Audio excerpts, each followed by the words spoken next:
Thanks so much for joining us here on Local Decision 2024.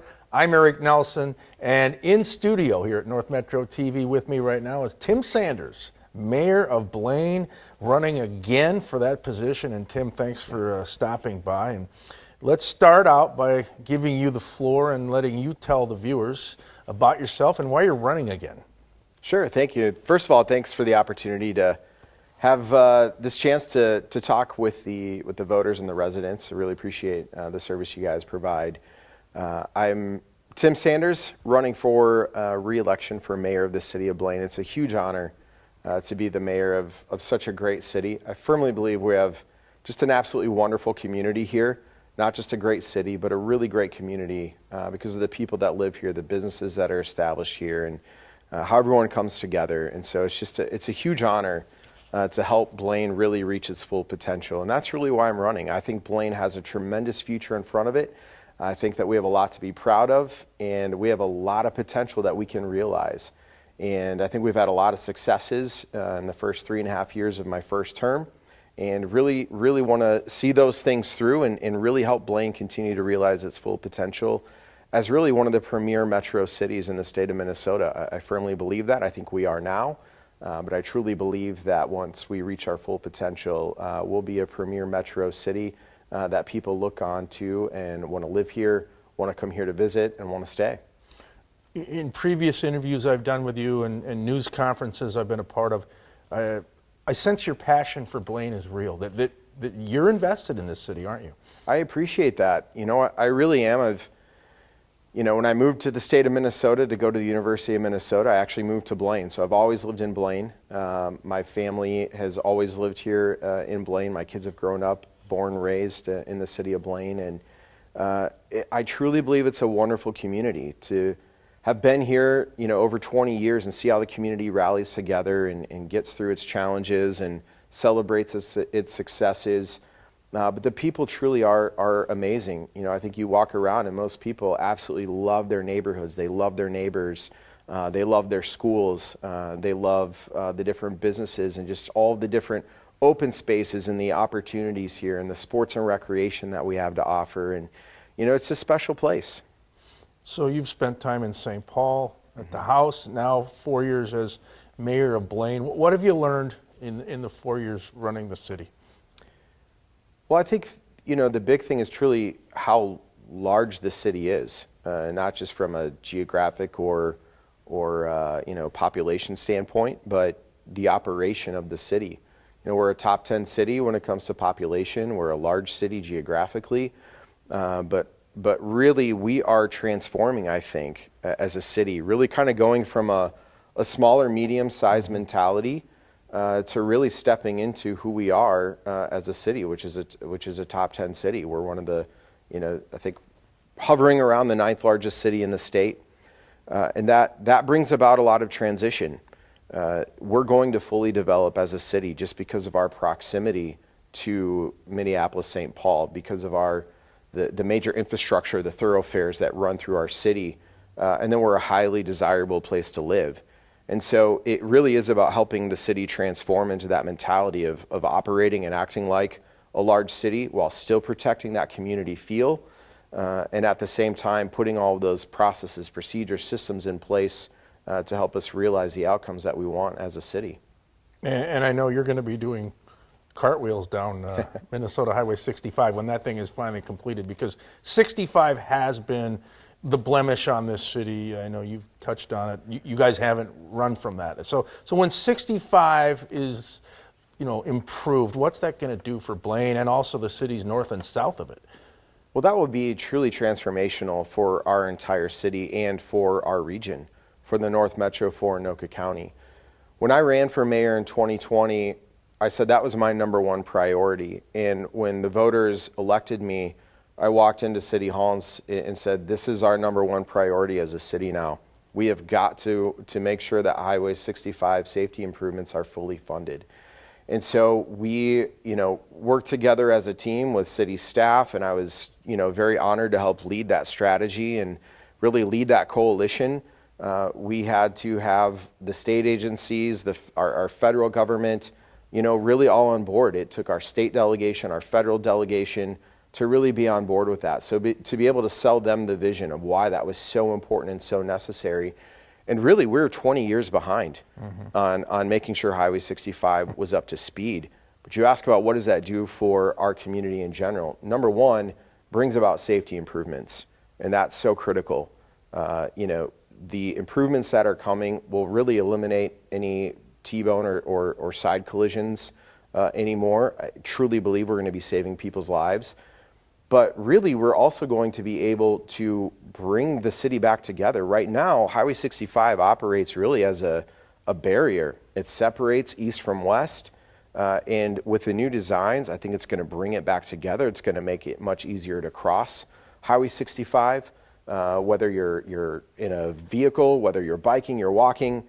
It's really going to kind of help bring that community together. And then you look at the economic benefits that it's going to bring for those that are north and south of us as well. Those are the things where it's like we're able to step up as a leader in Anoka County and kind of shoulder that burden to really kind of bring about those economic and safety benefits for the entire region. More pain before gain on 65 because you've got a few years of road work ahead of us. But yes. So there's some gridlock. Can you fast track it at all? I know for you it's a huge priority, and the next accident is one too many. Or is this the way it's going to be as far as the timeline? Well, I couldn't have said that any better. You're exactly right. We are doing everything that we can to fast track it.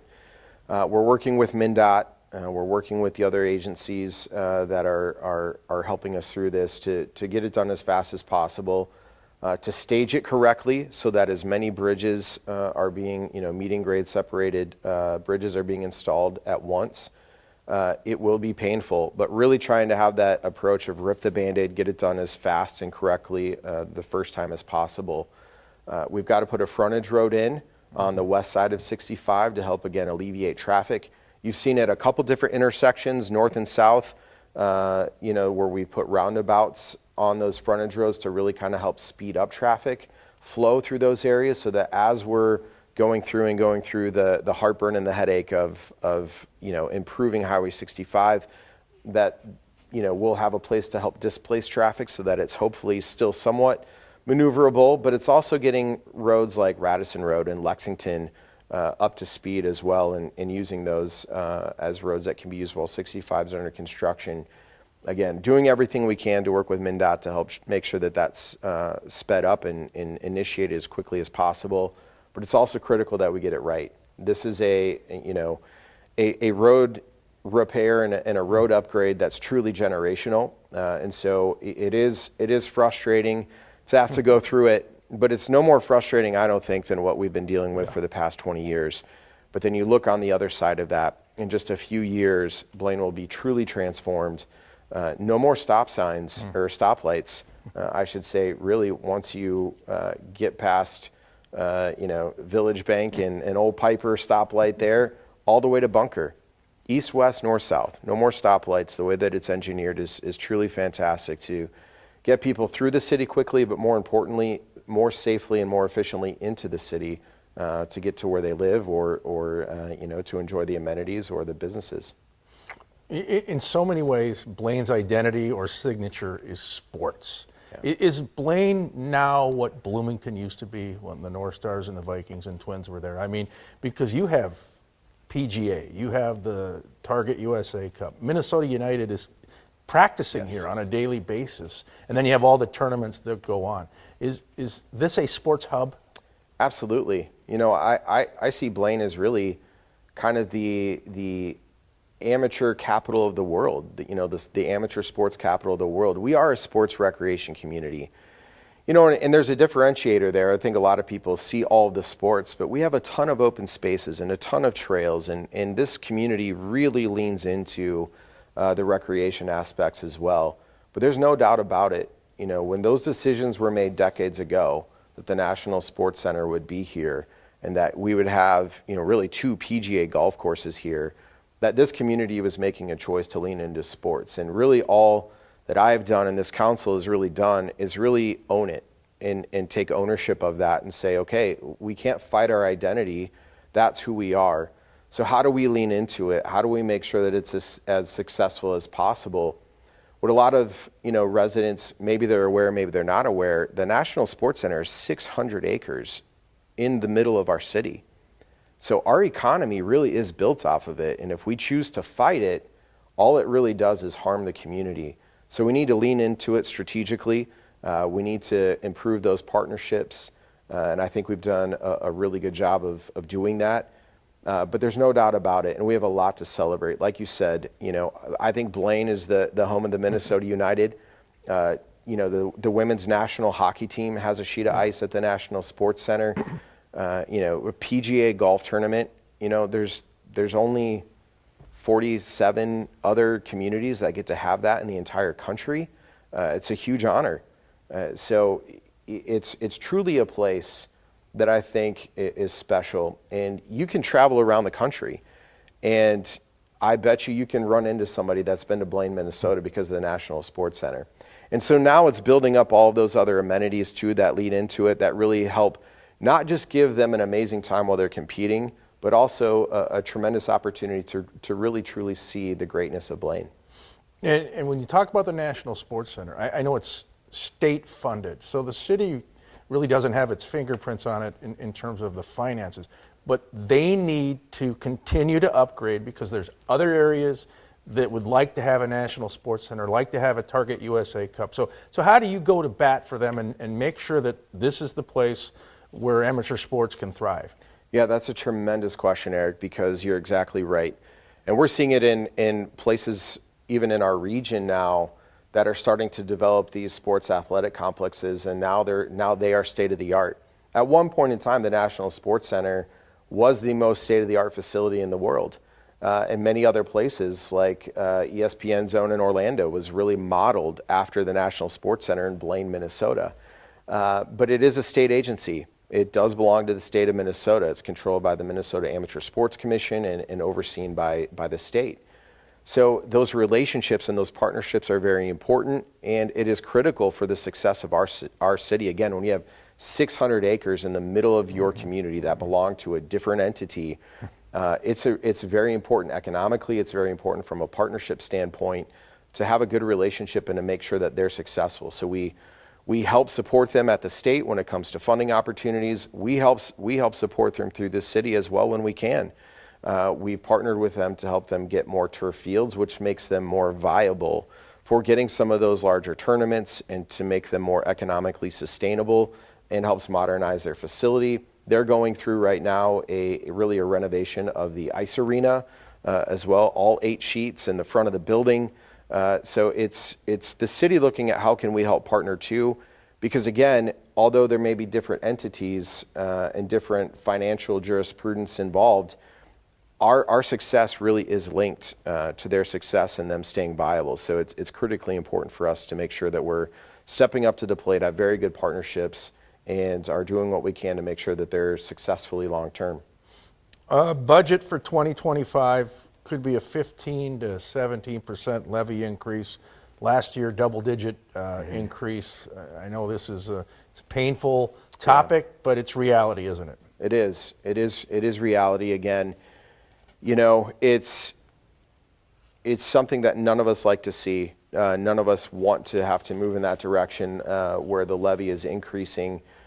But I think the city of Blaine is really looking at service levels, and the city of Blaine is very large. And so when you have almost 300 lane miles that you're responsible for as a city, we have 67 different parks. If you think about that, just trying to mow all of those parks, we hear those complaints, we hear the frustrations on those conditions. You look at all the different water infrastructure and sewer infrastructure and utilities that the city is responsible for. Those things aren't cheap. And we've really tried to make a commitment to the residents that we're going to get you the best quality water at the most affordable price, that we're going to do what we can to improve parks, and that we're going to try to keep our medians and streets looking clean and in good condition. We've had to create a pavement management program to really kind of bite those things off in chunks. Again, 300 lane miles, a full reconstruction is almost $2 million a lane mile. And so those are real costs. Upgrading our water treatment, upgrading wells, upgrading the different utilities, painting a water tower, $1 million. So those are very real costs. All of the other things that are happening in the economy and falling on homes and businesses are also those financial pressures falling on the city. So we're looking for the least painful way, the most sustainable way. And I think that's important to note too, is we're really trying to make sure we get the budget in a very sustainable place moving forward. We add law enforcement every single year. Our city is continuing to grow. Those are very expensive positions, but something that we as a city see that is a core function of government, public safety.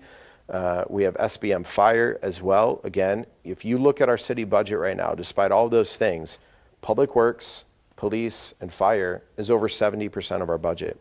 And so we really do focus on the core services of government, and we're looking for what are those additional revenue streams in the future that don't go directly to the taxpayer levy, the general fund levy, that allow us to hopefully offset some of those things. But there's been a lot of things throughout the history of the city of Blaine where maybe things were just managed and not really thought about how are we going to pay for this in 5 years or in 10 years. What is the city going to do? That we've really started to take a look at that for the city. So again, I think this all kind of goes back to that transition of we thought of ourselves for a long time and it was reality. We were a small to medium-sized city. We were a lot of sod farms. We were, kind of the North Metro, and it didn't have the development yet. But as we're stepping into that and as we grow, that also brings about, a much larger operation as well. And so those financial constraints on residents and certainly on commercial property taxpayers are real. We live here too. We don't like to see those levies go up. But we're trying to match those to service levels that people can see where their tax dollars are going, be proud of the city that they're in, and get to the spot where the budget is very sustainable and they won't see sharp increases into the future is our certain hope. Blaine's really had some explosive growth the last 10 to 20 years. How much is too much? Would you like to see a cap on it? I think that's a really difficult question to answer, and I think that it's a bit loaded because you look at a cap on what? A cap on residents, a cap on businesses. I think there is something to it as a community, especially when you're just 11 miles from Minneapolis-St. Paul. If you're not finding ways to grow and develop, if you're not finding ways to revitalize and rejuvenate, your city is becoming stagnant and you start to slowly die off. If you want the businesses, if you want the restaurants, if you want the entertainment experiences, if you want those amenities, you have to be a desirable place to live. You have to be a desirable place for those businesses to come to. So I think there always has to be this revitalization, this rejuvenation that's always happening. I think there are things that we can do as a city to help strategically control the growth. And I think that we've tried to do that. When it comes to residential, we're doing what we can to maybe get larger lots in there for larger residential spaces. And that way, they're not cramming maybe 1,000 homes in a development, but it's a couple hundred homes in a development. We certainly limit the number of multifamily or apartments that go in. It's something that I don't think the community really wants to lean into, and certainly comparable cities, we have far fewer multifamily residences in our community compared to other like cities. But we also have to have variety of entry level points for people to move into our community. And so, it's something where I think it just really requires the council and staff and the community to be very strategic and to look at things comprehensively. And we've done that as well on the commercial side of picking out economic development zones where we go in as a city then and master zone those and put a master plan together so that when developers come in, we say, this is what the city, this is what the residents are looking for, so that there is some strategic, comprehensive level of expectation as we continue to grow. All right, I'll wrap up with your thoughts on this proposed entertainment district, a minor league ballpark, hotels, restaurants, some sort of housing. Is this going to give Blaine a downtown core? It really is. I'm so excited for what this entertainment district is going to bring to our community. Again, when I ran for mayor 4 years ago in 2020, after Highway 65, I said the next thing we need to do is focus on strategic comprehensive economic development. And you hear more and more all the time, people are like, I want a downtown. We want more higher end restaurants. We want higher end grocers. We want those entertainment experiences. And so as we began to look as a city at where does that happen? Where can we make sure that we can deliver what the residents are looking for? It really made sense that right in the heart of the city, that we can provide that sort of experience for our residents first, but then for our almost 7 million visitors that come here for sports and recreation every single year. You know, we're losing out right now on the economic impact for our businesses, even though it is a tremendous benefit for our businesses. Most out-of-town guests aren't staying in Blaine because we don't have the hotels. We don't have the amenities right now. And they're not just leaving Blaine, they're leaving Anoka County, and they're going to places like Bloomington. They're going to places like Roseville and Maple Grove. So we're losing all that economic activity, and it's actually going to Hennepin County, into those jurisdictions.